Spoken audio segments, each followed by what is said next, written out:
The following podcast is a W2M Network original production. Visit W2Mnet.com for all of our other great podcasts, plus news, reviews, articles, and opinions from the worlds of wrestling, video games, football, and entertainment. What time is it?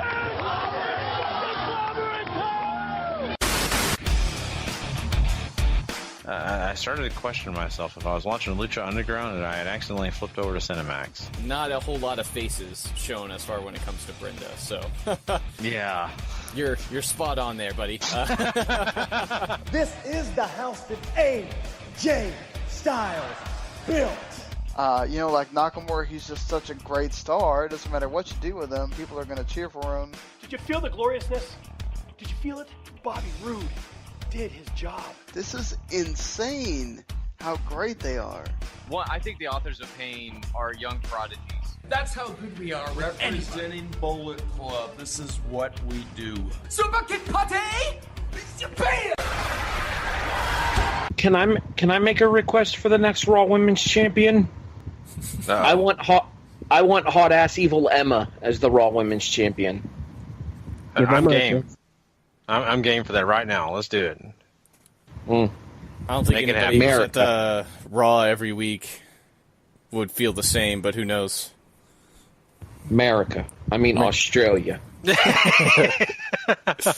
Oh man, if we could only go down under on that. But anyway, let's. Sorry, I had to throw that in there.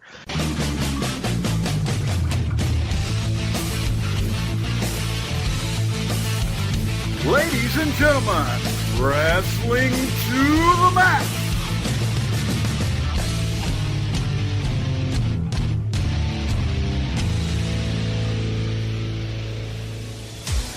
And your hosts, Gary Vaughan, Sean Garmer, and Paul Leazar.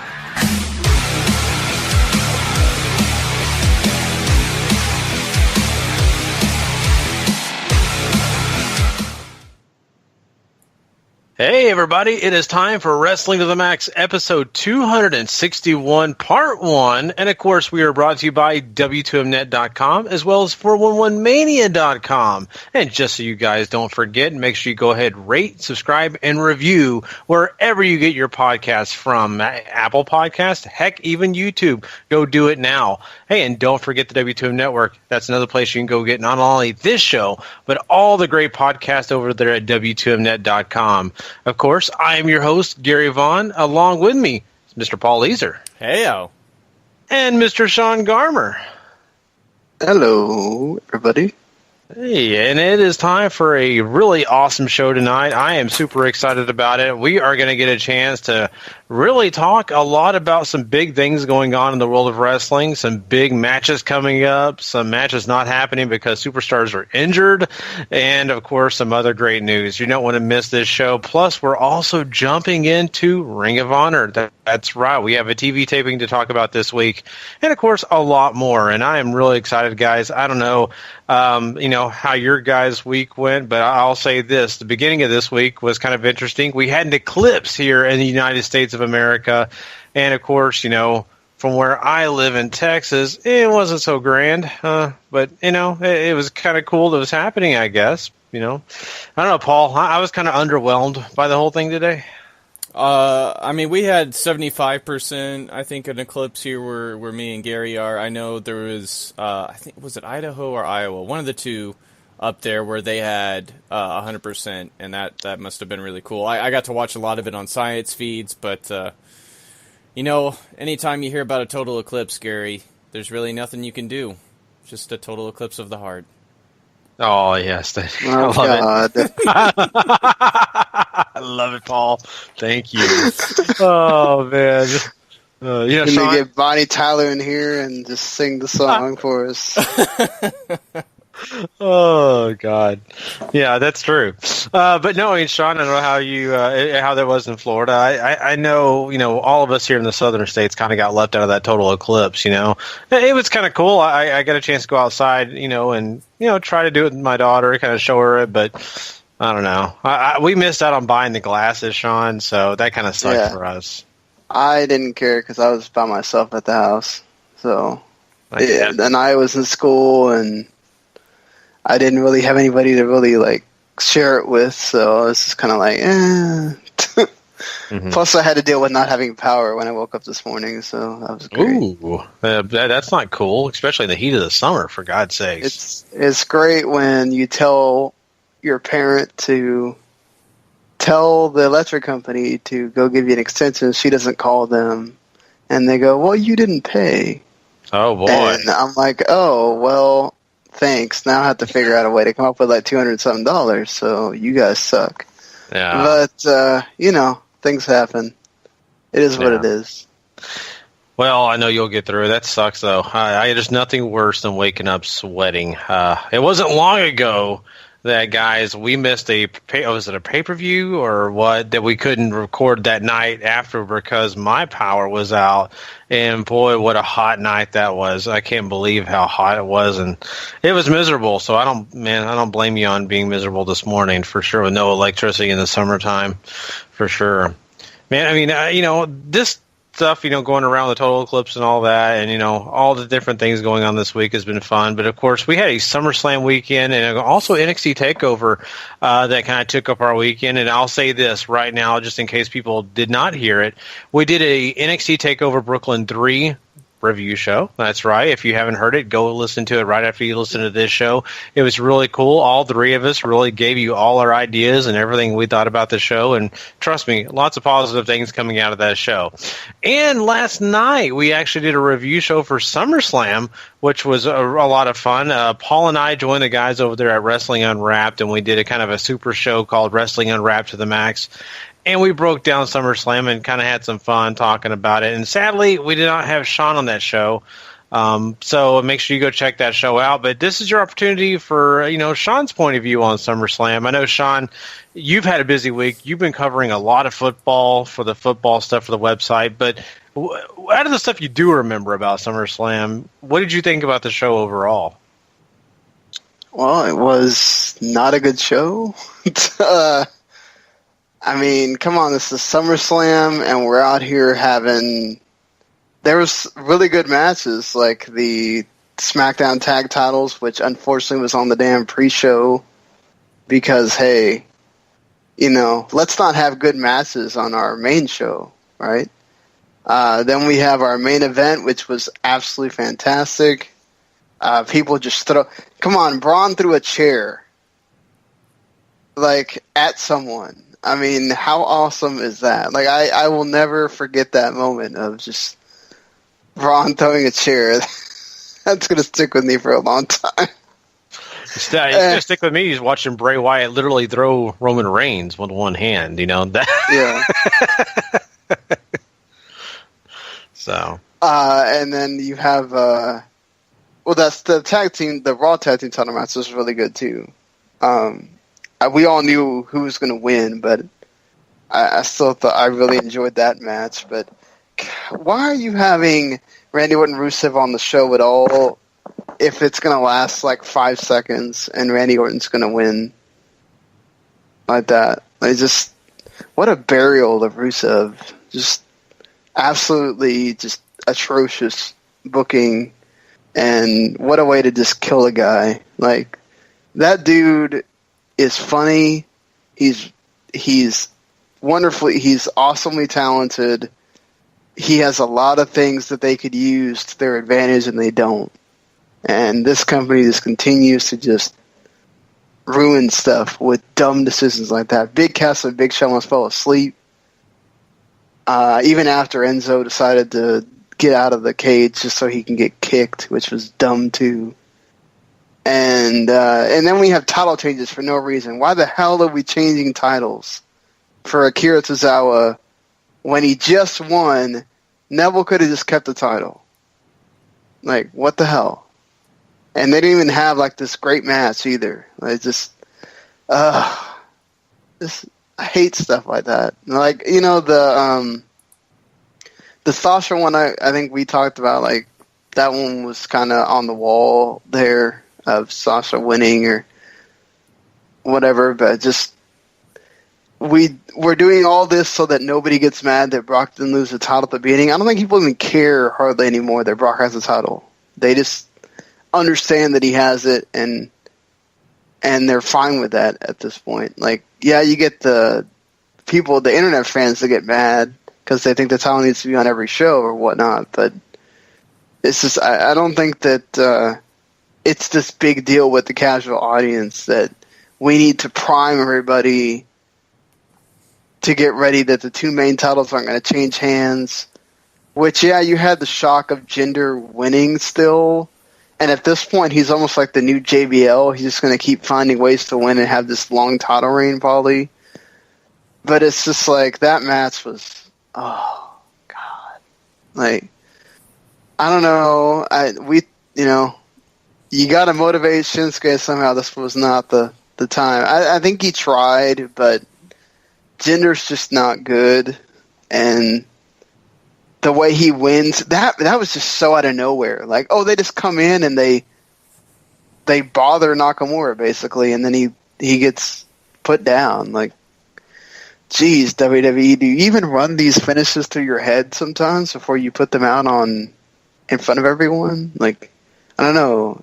Does Vince just laugh himself to death with some of these decisions? I don't know. Just, I'm glad that parts of the show I was watching other things while I was watching it, and then I got to pay attention to the matches that were really good, because if I'd had to sit there for the whole 6 hours while just staring at a screen, I think I would have been insane by the time that show ended. I'm sorry. Oh, man. Yeah. It wasn't that great of a show. I mean, I think all four of us last night gave the show a 6. What did you give it? I had it around the 5 or so. Fair enough. So, yeah, it was right about that range. Mm-hmm. Yeah, I mean, I think all of us pretty much agree. It's not a great SummerSlam. Really disappointing compared to what we came into it thinking. Especially for the fact that, takeovers are usually great and you really get excited behind that, and you thought the momentum was going to carry over. It just did not. They just did not give us what we wanted out of SummerSlam. So hopefully next year's will be a lot better. This is the second WWE show in a row now where they've had a takeover before, and it has absolutely paled in comparison. It's just, come on, guys. Like, does your main roster not get motivated, or do they just make them shit the bed on purpose that they don't care? Like, it's, I don't know. Sometimes I just get really upset at the fact that you have all these great guys, and the women for that matter, and you can have wonderful, diamonds in the rough like the SmackDown tag titles have been, or the main event that was just absolutely awesome, and then you have other matches where you're kind of like, these should be great, and they're not. Mm-hmm. Yeah. The one thing they're lacking is Adam Cole, baby. What's true? No, you're not wrong. Anything could use some Adam Cole, baby. But you never know. Rumors are they're going to be getting a glorious one over there on the main roster somewhere on one of those shows. So there's a few things maybe they'll be adding to making their shows a lot better than they are. At least we hope, right? So.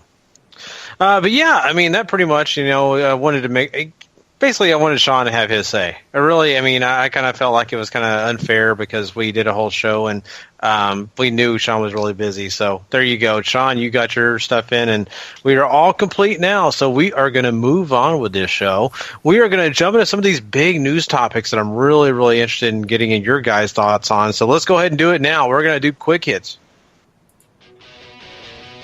It's time for wrestling news. Quick hits.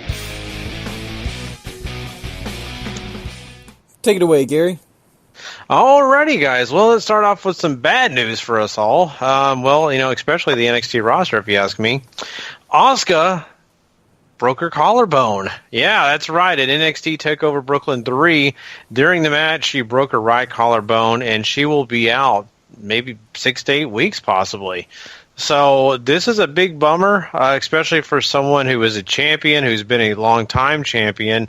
This could also bring into question if she will hold the title while she's injured, because, there is that thought process of, when a champion is going to be gone for a long extended period of time, the title usually is stripped of them, and they go on, and the title gets to be, held up for whoever else wants to take a chance to get it. So, saying all that, this is a huge bummer, Paul. I mean, I just hate to hear this, man. Yeah, I mean, it absolutely does suck for Asuka, but they're not going to take the title off her for one, and two, they tape the show 4 or 5 weeks at a time. Like she'll miss a set of tapings. You'll get some other focus on the women as they react to Asuka retaining and trying to figure out who's going to challenge her next, and they can just keep on with the same story that Asuka, doesn't need to be here because there's nobody here who can challenge her, and they'll be just fine. Yeah, and during that time, they'll be having that Mae Young Classic and all that stuff to kind of take that focus away as well. I wonder if you'll have some of those women showing up on maybe not the first set of NXT tapings, but possibly the second one in the time that Asuka's going to be gone. So they really could take this opportunity to kind of just build more light around what you have and bring those new ones in and kind of just build this division up and really create a challenger out of this. If they want to do a tournament, they could. Not that, to crown a contender, not to take it away from Asuka or anything, but especially if it's the 6-week variety where she's only missing one set of tapings, it's not that really big a deal.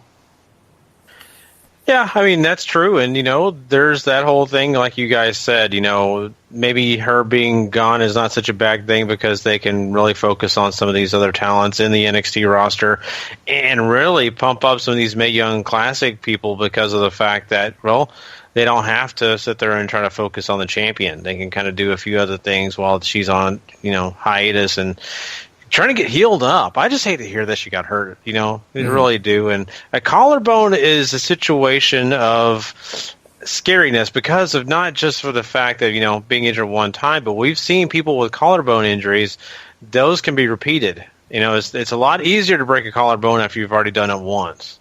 We've seen this in athletes. Tony Romo is a great example of that. He broke his collarbone pretty close to, I think, twice in a row, not in very short time span. So guys like that, have experienced it. And now that Asuka's experienced it, I hope it does not put into place, a further injury in the future. So we'll see how that goes down. Let's, really quickly here, I didn't do this earlier in the show, but I do want to promote this. The Mae Young Classic has, of course, been coming for a long time now. We're finally getting a chance to see it come up near future. August 28th, of course, is when they're going to do their 4 tapings being aired. But also, we had the bracketology following SummerSlam. And Paul, Harry Broadhurst, and Patrick Ketza did an excellent job on that bracketology. Make sure you go check out that show. It's super awesome because it gives you all the details about each of these women and it kind of gives you some of their thoughts on what could be taking place. So I want to make sure you guys know about that. If you didn't hear it, you hear it here now. There's another person that's injured, and it just kind of sucks because we're starting to see these injuries, and I really hate to see that we're having anybody injured. So besides Asuka, we also have someone else who I think we've all been really kind of curious to see this situation since it happened tonight, and that is Big Cass. Apparently, Big Cass has injured his leg, and this is something that we're really kind of waiting for because we don't have any clear details on what had happened, but this does not look good. When me and Paul were doing the review for Raw, Paul made a good point of he wasn't putting any pressure on that leg. So that usually spells out something pretty bad.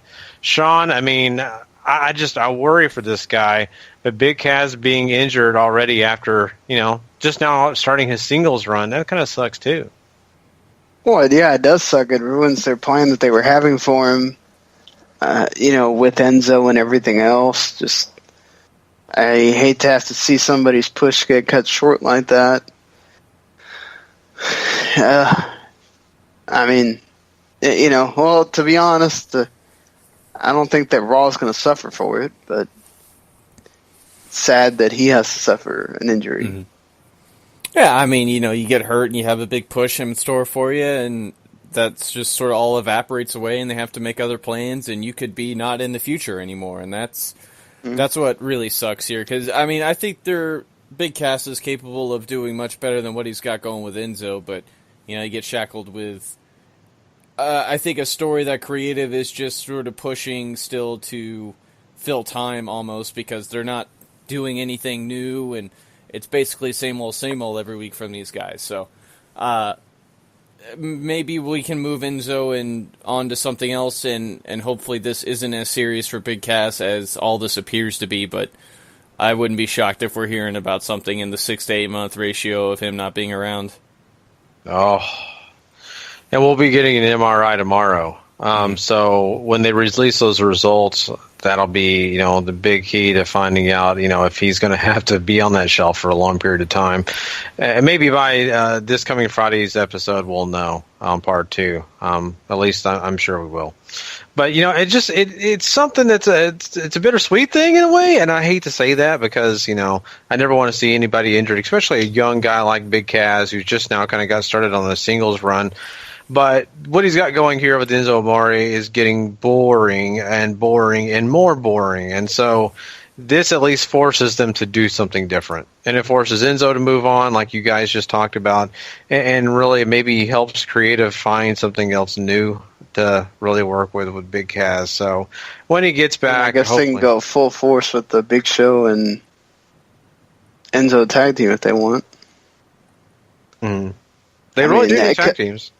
I just wish that Big Cass would have been able to big boot him down to 205 and just get him off Raw, period. But it's not going to happen. Well, remember, he weighs 206, right? Yeah. So Jesus. He is out of luck on that, right? At this point, have him do the chicken suit thing and have that be a segment, it would probably be more entertaining than whatever they've been doing with. Yeah, you're telling me. I mean, my God, I'd rather see him come out in the KFC Colonel uniform rather than even be in the ring. So, I hate saying that because the guy was entertaining. I think they just kind of ran him into the ground, and it just really sucks. But, I can't even tell you what they could do with him. I know I keep saying be a manager, but who's he going to manage? I mean, who would it manage to make sense? That's my problem. So, we'll see. Who knows? But Big Cass, man, get better. I'm hoping that this is nothing. I hope it just was a scare. And, we'll see, though. Nikki Bella is someone we haven't seen around in a while. Well, guess what? You may be seeing her pretty soon. Apparently, next season's Dancing with the Stars is going to present her. That's right. She will be one of the celebrities dancing. And we've seen guys like Chris Jericho do this. And so this will be kind of fun. WWE will be back on a major network television show. So, I mean, that's kind of cool. I mean, how do you think she'll do, Paul? It's always hard to tell with these things. She's obviously in shape and has at least decent coordination to be able to pull this off. It's always so hard to figure out what exactly transfers over, because we've seen football players do really well, and we've seen football players just do absolutely horrendous. So, rhythm doesn't necessarily always factor into sports or sports entertainment or whatever, but it's good for her, right? I mean, her and John are all about this Hollywood kick now, and this is something for her to do, and Cena's just finding his way into more and more movies. He got announced to be in the Bumblebee Transformer movie spinoff they're going to do, so. Yeah, I mean, good for her. This was something on Total Divas that they talked about, that she was in between that the coming back to WWE or doing Dance with the Stars. So now she's gotten to do both.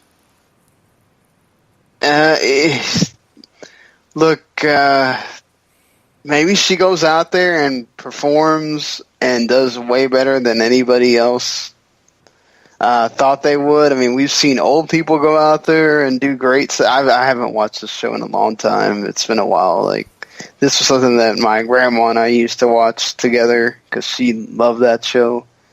But we've seen guys like Jerry Rice and Emmett go out there and do great, and other athletes do the same thing. We've seen old people, we've seen young people go out there and do that. We've seen actors that you think would be able to do well and they don't. So it kind of just depends on how much work you put in, because we have seen that it's kind of arduous training that they have to go through for that show. So, go her. She does well. Yeah, I mean, I think that it'll be kind of fun to see, how far she really does get. We saw Chris Jericho get pretty darn close to the finals. So, maybe she can reach that level, especially like Paul, you pointed out her athleticism and all that. Maybe that could factor in, but who knows? We never can really tell until we actually get a chance to see him get out there and start practicing. I think that this is good for WB overall. I mean, Sean, we keep seeing WB try to find their way into mainstream more and more. And, ABC is on a big platform, and it's also connected to Disney, so WWE's trying to become Disney, so at least they got someone on the Dancing with the Stars. It's right there in the Disney realm. I don't know that NBC or Comcast would be too happy about it, but it is on they're probably not going to be too happy about WWE getting to be mentioned on other networks. That is kind of the deal, but hey, they already have a deal with ESPN. Right, so this is kind of an extension of that. Of course, Disney owns both networks, so kind of makes sense that you would give one of WWE's wrestlers an opportunity to be on that show. I mean, it's amazing that it's still getting the ratings it does, however many years on it's been now. Yeah, you're right, and we'll see. I mean, like I said, it's always good, to have WWE's names mentioned different places, having different superstars represent the company in a positive way. It's always a good deal. I'm just really kind of curious how this whole thing's going to shake out. Kind of excited to see. Well, let's talk basically something really exciting. New Japan has released a bunch of cards for the new shows coming out here, Sean. Why don't you kind of tell us about some of these new shows that will be taking place, these big matches? Oh, for the New Japan. Sorry, I didn't have the doc in front of me. That's okay. When I was looking at it. Go ahead, Paul. Just tell us about what you think.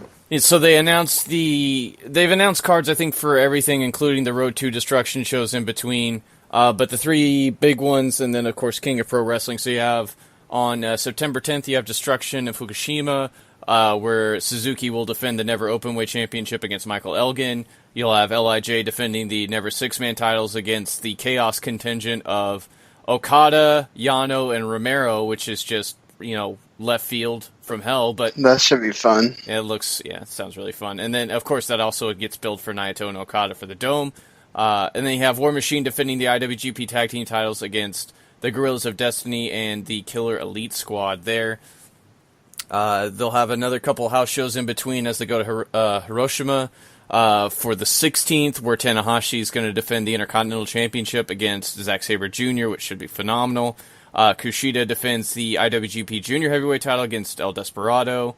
Ricochet and Ryusuke Taguchi defend their newly won Junior Tag Team titles against Taichi and Yoshinobu Kanemaru, which passed. Oh, boy. But and then a special note, Roppongi Vice is going to have their last tag team match in New Japan against Yujiro Takahashi and Chase Owens, so that ought to be a nice little moment for those guys. And then to sort of end it all, Destruction in Kobe, Kenny Omega's going to defend the IWGP United States Championship against Juice Robinson, should be stellar. And then October 9th, King of Pro Wrestling, that's where Okada's going to defend the IWGP title against Evil, and Tetsuya Naito will defend his briefcase against Tomohiro Ishii. So, the stellar shows coming up for New Japan. If you guys are following them or are looking to jump in, I don't want to say it gets kind of slower after G1, but it does. These are good. Oh no, it does. It certainly does. Sometimes these destruction shows deliver some really good matches. So, but things kind of start sort of cooling down and both amping up for the Dome at the same time. I'm really interested in seeing Killer Elite Squad be back here. I mean, it's been a long time since we've seen them due to Archer's injury and everything, and then the Michael Elgin and Suzuki should be awesome. Mm-hmm. That's going to be fantastic stuff, and most of the other Tanahashi's Sabre Jr. is going to be great. Kushida Desperado was really good in the Super Juniors, so him and Kushida locking up is going to be fun. And, Omega and Juice, that's going to be tremendous too. So Evil and Okada getting to go at it again, and Naito and Ishii, every time they have a match, it's lights out. So some tremendous matches heading into, then you get Power Struggle and the time where a lot of people take off, which is the tag league. Mm-hmm. Yeah, that's true, and this is something that's really awesome. Like you guys just mentioned, the slow season kind of for New Japan right after the G1, but still some great matchups, some exciting things still happening. So make sure you do pay attention to all that. I think they did a good job of kind of giving you things that you should care about, especially since the fact that my boy Naito, man, taking on Ishii for that, chance to go get that IWGP title again. Oh boy, I wish he wouldn't have put that on the line, but that's okay. How do you like? Seemingly, they're just gonna either not do Okada Omega, or just wait for it till next year. Or I would assume they're gonna wait, right? I mean, they did it 3 times pretty quick this year, and that is way outside the norm for wrestling in Japan. They usually like to wait a long period of time, but New Japan, of course, trying to make as much of an impression as they can on the international community, and they know Okada and Omega has just been insanely well received worldwide, so it makes sense to me.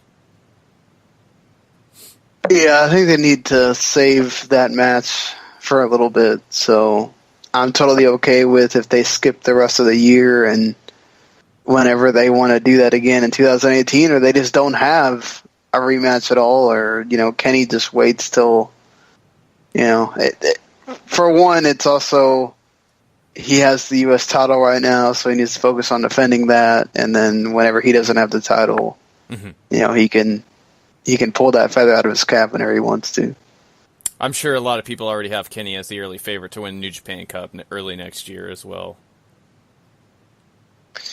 Would not surprise me at all. Yeah. And, the Ring of Honor guys are doing some other things. That's right. They are doing this UK tour. And, Paul, I know this thing we're about to talk about. That's kind of spoiler country, isn't it? Or are these just live events? I cannot remember if they're actually showing these. These are they're big shows, right? So they did the Liverpool show on iPay-per-view, but this took place on the third night in Edinburgh. And sometimes they've broadcast the War of the Worlds stuff, like the UK tour, like they did with Reach of the Sky last year. I would assume they might do that here, but we've always talked about title changes if they don't happen on TV. Yeah, that's true. So we'll go ahead and mention this one. During that War of the Worlds UK tour Ring of Honor was doing this past weekend, they had Hangman Page and the Young Bucks take on Dalton Castle and the Boys for the 6-man titles, and they won. That's right. Dalton Castle and the Boys were not able to retain, which is, I guess it's not bad to lose to Bullet Club, but that's still sad. I love, Dalton Castle. Yeah, I completely agree with you. It feels soon to me, but maybe it's just less confidence in. Maybe less confidence, bad term. Maybe they just don't want to, like they wanted to keep it purposefully short because the boys aren't exactly. I mean, they're great if you ask me, but they're still very young. They still have a lot of room to grow. Whereas I think maybe they want as much attention on the Bullet Club moving forward into their more important side of the year, which is the back half for sure. Well, plus the Young Bucks just keep getting to win titles. Well, that too. I mean, they do love giving those belts to the Young Bucks. They sure do. And sadly, our friend Daryl had to suffer another injury. Well, he didn't die, at least this time. Yeah. Just a... Still, taking a Meltzer driver is pretty awful. Oh, yeah. Oh, yeah.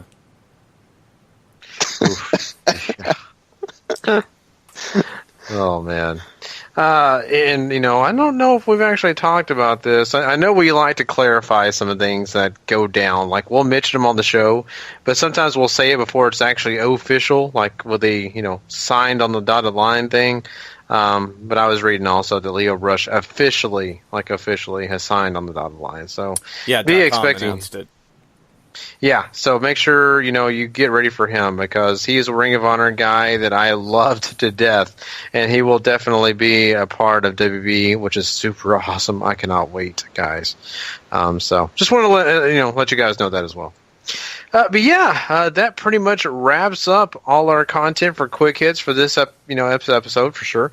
But of course, next Friday morning we're going to have probably huge news coming out because of course we got the Big Cass update probably and a lot more that you guys aren't going to miss on. But now that leaves us one other thing to do, and that is of course talking some Ring of Honor. That's right. We'll get into that right after this.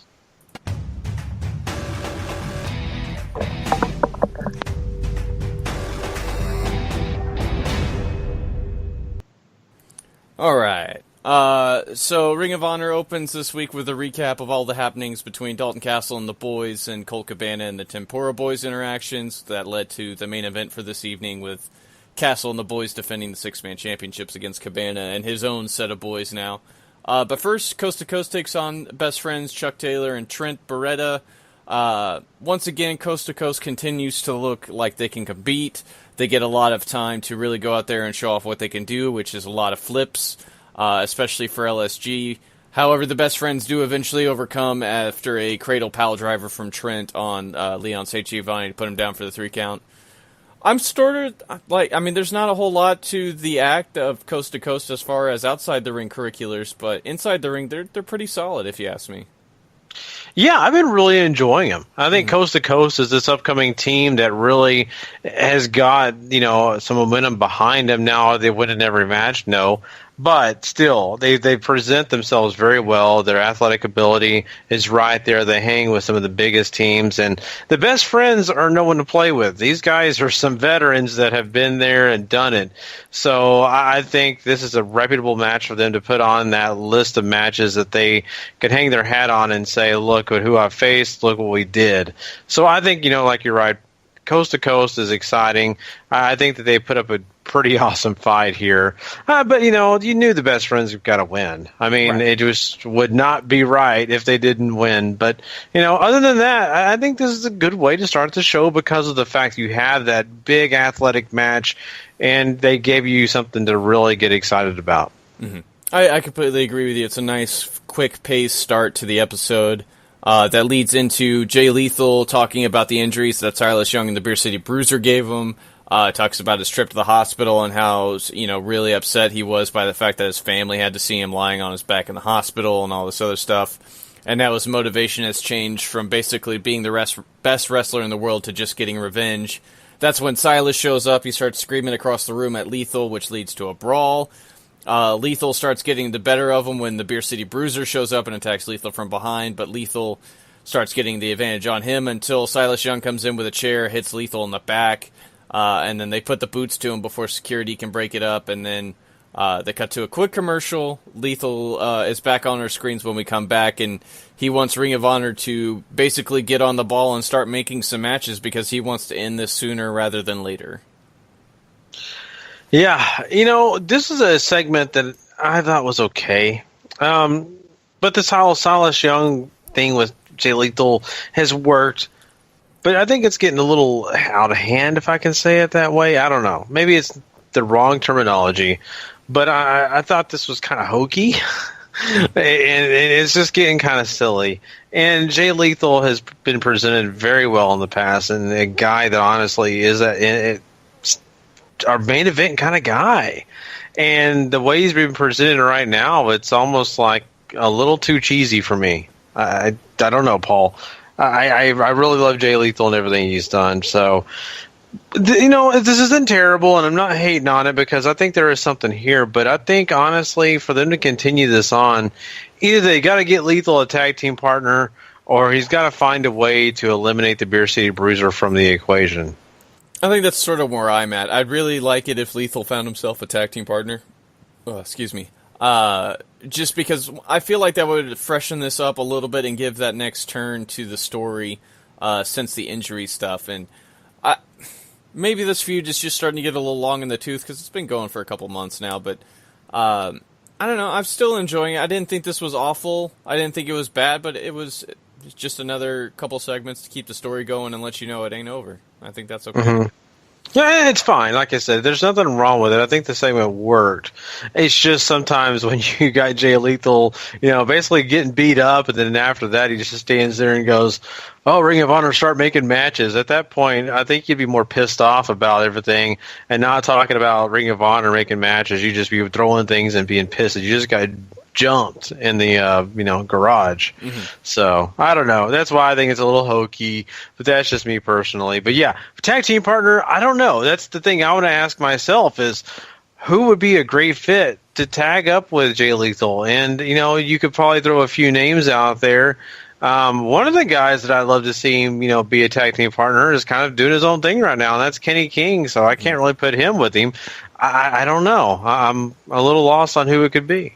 Kenny was the first name that came to my mind, but I mean, it's not like there are a lot of faces on Ring of Honor who are just sort of hanging out right now that I can think of, unless he goes and gets like Flip Gordon or something like that. But I mean, they'll figure something out here, and Ring of Honor usually does a pretty good job of keeping these going. So after that, Matt Taven takes on Jay Briscoe.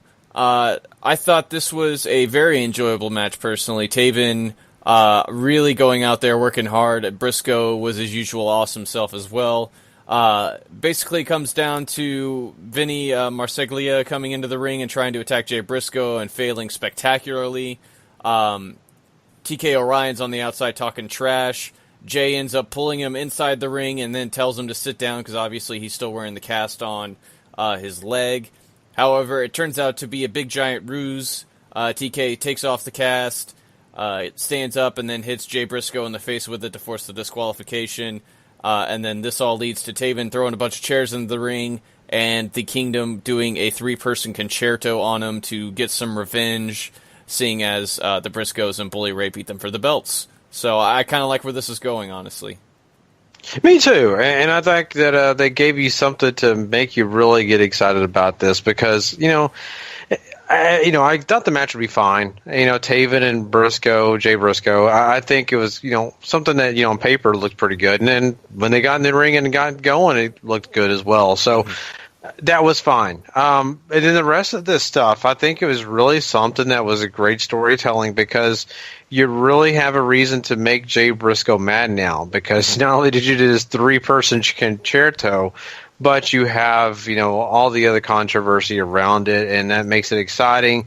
That should make, Mark Briscoe and, of course, Bully Ray really angry, and, of course, they have this big matchup, and I'm really excited about that. And I love the Kingdom, man. It's kind of funny to say. I never really had any hopes that the Kingdom would come back looking strong, being anything super special, and they just kind of reborn what they had once before, and I really think that they're on the upward spiral. I think that they've got some good things going for us, and I'm really looking forward to this feud. I think it's going to get better and better.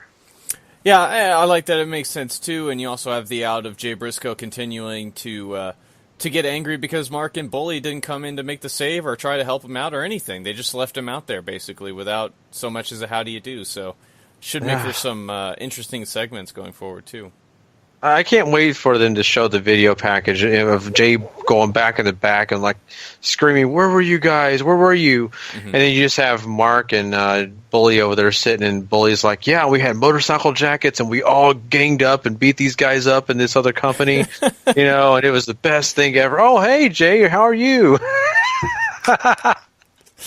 Maybe they were out chasing chickens or something. You never know with these guys. I know. I love thinking about the aces of eights. All that. We cut to Cody Rhodes, who continues to talk about all of the success he's had. He has a referee come in and just pull random names out of a hat and says he's beat them all and all this stuff. It continues to hype up the open challenge, and this keeps on moving along. I can't wait to see who actually starts accepting these. It could be really fun. And then we get our main event. ROH World Six-Man titles are on the line. Dalton Castle and the Boys defend against Colt Cabana and the Tempura Boyz. You got a lot of fun and games stuff going on, basically, until Dalton gets a hot tag and he comes in, suplexing everybody. We get down to serious business. Everybody's in there doing moves and stuff. The Boys, however, start eating some elbows from Colt Cabana. Dalton, whenever it's his turn to try to eat one, he ducks it and turns it into Bangarang to get the victory.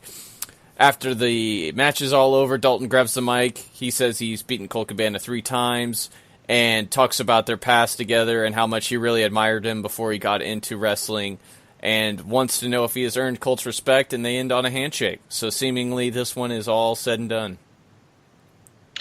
Yeah, and I've got to address the Cody Rhodes little thing there with the referee. I thought that was hilarious. I think that Cody Rhodes just does so well in these video packages. So, a hand clap for Cody on that one. Mm-hmm. And in this matchup, the 6-man match that I was kind of looking forward to be honest with you, and I think they did a great job. I don't think that they disappointed at all, and you had those little funny moments in it, which you expected, and I think the Tempura Boyz and, of course, the boys themselves had some great interactions, and everything that they did here to me was just a lot of fun. To me personally, it was just a good time overall. Now, the ending here was kind of interesting. I liked they had Dalton Castle kind of talk about Colt Cabana and give his thoughts and just really put that olive branch out there to Colt Cabana. And Colt Cabana accepting it was bigger and more interesting because I didn't know if he would. I kind of thought he may still be a little angry and still not care. But no, apparently now they've got everything squared away. So I don't know if this means completely dropping this feud and they move on different things, or if this just means a stopgap. I don't know. But, it's a nice little end here, and I think kind of sends people home happy. Absolutely. And whether this means Colt's going to go back to being a face or not, I don't know. It might be helpful just to have him start challenging Cody, because that could be some really fun stuff as well. But we'll just have to wait and see, because that does it for Ring of Honor this week, Gary. Yeah, it sure does. And, of course, make sure you tune in next week. We'll have more Ring of Honor talk. We'll have some more big matchups. We got the Motor City Machine Guns going and trying to get those Ring of Honor titles next week. So I'm really kind of excited about that matchup. Well, guys, that pretty much wraps up this show for tonight. We have been having a lot of fun, had a lot of great stuff. Trust me, we are going to have a great show on Friday morning for you guys. It's going to be a lot of fun because not only are we going to be talking about some big news topics, but we'll also be jumping into some Lucha Underground, some more great content there, plus some Impact Wrestling as well. You guys are not going to want to miss that show. I'm already excited about it, and I haven't even got there yet. Also, don't forget to go check out all the review shows that we did this past weekend if you haven't already heard them. Don't forget the Mae Young Classic stuff with Paul, Harry, and Patrick. You're going to have to go check that out. Please do, because you are not going to be wanting to miss out on all the education that you're going to get right there. Don't forget, W2Mnet.com is the place where you go find all that great stuff. Of course, W2M Network is also a place to go if you want to get all the podcasts and get it all in one place if you don't just want us over at Wrestling to the Max. And, of course, once again, thank you to 411mania.com. We're partners with them and appreciate all that those guys do. We love being a part of that site. Ben, I guess that's pretty much it for the plug. So there you go. We appreciate it once again. Until next time, if you're not living life to the max, not living life at all. You know it. Make sure you also check us out on Last Word Radio too. Yeah, later. That too. Peace.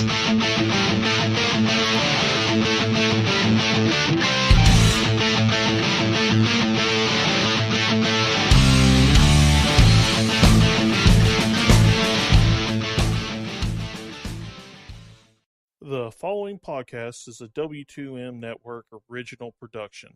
Visit W2Mnet.com for all of our other great podcasts, plus news, reviews, articles, and opinions from the worlds of wrestling, video games, football, and entertainment.